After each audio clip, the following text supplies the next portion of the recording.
Like, share, and subscribe. Let's get into the video. The link will be in the description. This episode of Death Battles brought to you by Jack Threads.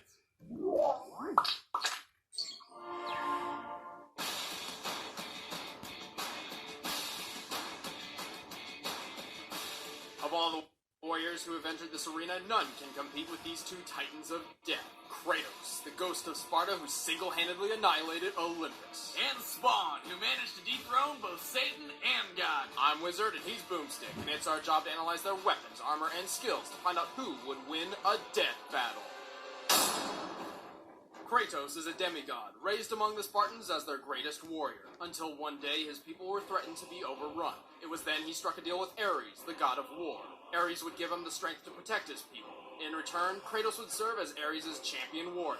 Kratos became super powerful and really vicious, but was tricked by Ares into killing his own family. But hey, he saved some money on child support and divorce, as the hot, white ashes of his family clung permanently to his skin, just like Michael Jackson. His quest for vengeance against the gods of Olympus began. As a demigod, Kratos possesses incredible strength, speed, and endurance. He can survive a pummeling from a titan and best the power of Hercules. Kratos wields the Blades of Exile, twin short swords bound to his arms by chains. The blades have a hook design which Kratos can use to cut right through his enemies or snag them and whip them around. And like most badass weapons, they can somehow emit fire. Kratos is well trained in sword combat and possesses what may be the most powerful sword the Greek gods have to offer, the Blade of Olympus. After Kratos killed Ares, spoiler, he was made the god of war, but Zeus tricked him into putting all of his godly powers into this sword, making him mortal once again, and making the Blade of Olympus a deadly harbinger of death to even the toughest Olympians. His most versatile defense is his golden fleece, armor capable of blocking powerful blows and deflecting magical attacks. But there's a whole lot more to this guy's arsenal.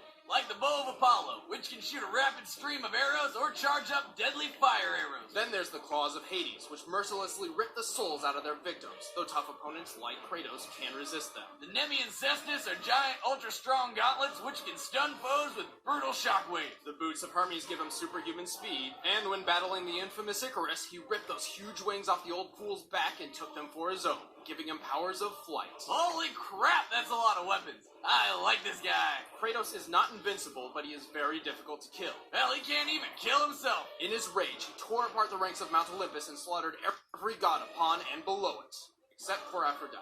For obvious reasons. In doing so, he ultimately brought about the end of the world. Without the power of the gods to keep the chaos in check, the apocalypse had arrived, and its vanguard was Kratos. I was trying to make you a great warrior. You succeeded.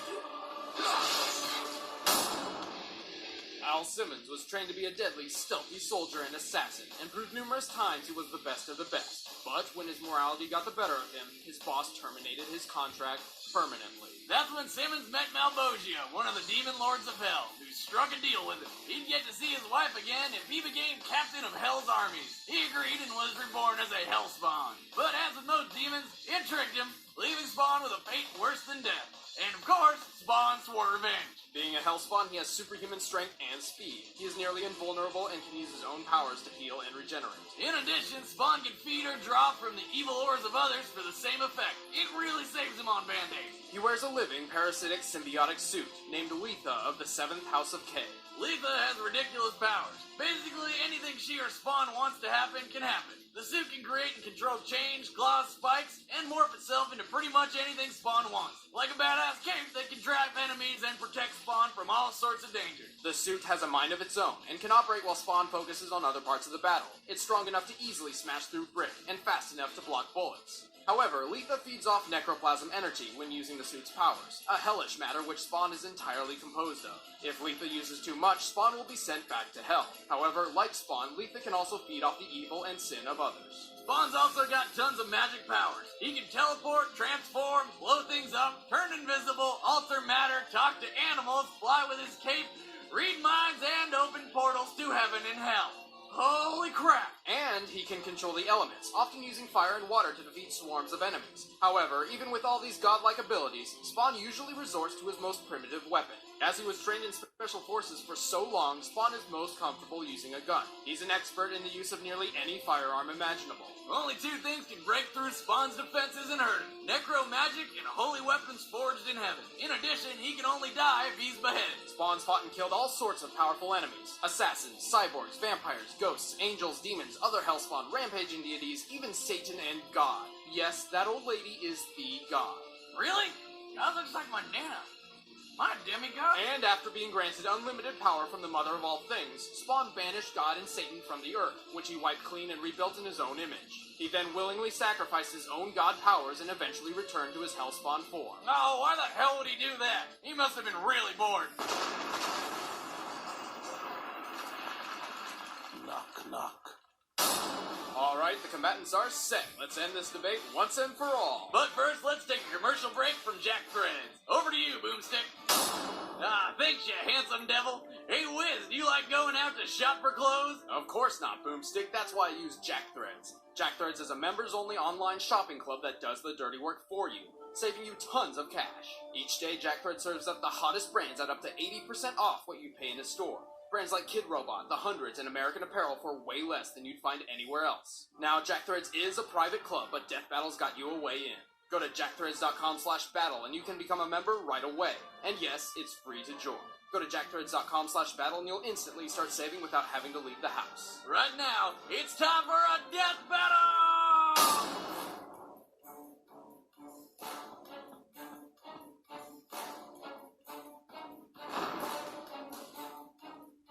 Fight!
Oh man, here comes the rage from the God of War fanboys. Kratos is a very difficult one to beat, but Spawn's magical prowess and near indestructible body proved too much for him. Yeah, normally that last attack would have meant the end for his opponent, but not Spawn. And while much of Kratos' arsenal were forged by Olympians, Olympus is composed of earthly elements, and is not another plane of existence like heaven, so it stands to reason none of the Olympian weapons could kill Spawn. Except the Blade of Olympus, but it wasn't enough. Plus, Spawn and his suit had plenty of evil energy to feed on during the fight, since Kratos is literally covered in his past sins. Well, that was one hell of a fight. The winner is Spawn.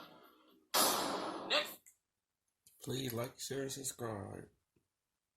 This ain't over.